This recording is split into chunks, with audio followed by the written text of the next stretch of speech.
మీరు చికెన్ తినొద్దు అని చెప్తున్నారా? చికెన్ తినొద్దు అంటే సమ్ ప్రోటీన్స్ కానీ అవన్నీ చికెన్ లో వచ్చినంత జనరల్ గా దేంట్లో? Good, very good.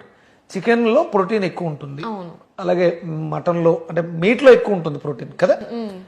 కోడి ఉంది కదా, కోడి అది ఏం తింటుందమ్మా ప్రోటీన్ కోసం?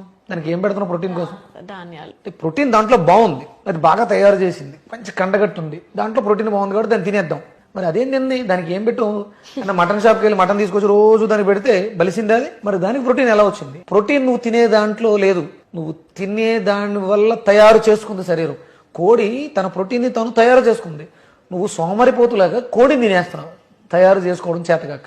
ప్రోటీన్ ఇవ్వకూడదు, ప్రోటీన్కి కావలసినటువంటి కృతులు ఇవ్వాలి, మెటీరియల్ ఇవ్వాలి. అవి మన దాంట్లో డైరెక్ట్గా ఎందులోనూ ఉండవు. మాంసపు కృతులు ఉన్నటువంటిది కందిపప్పు, పప్పుల్లో ప్రోటీన్స్ తయారీకి కావాల్సినవి ఉంటాయి. మేకలో ఉందని చెప్పేసి మేకను తినేసి, కోడిలో ఉందని కోడిని తినేసి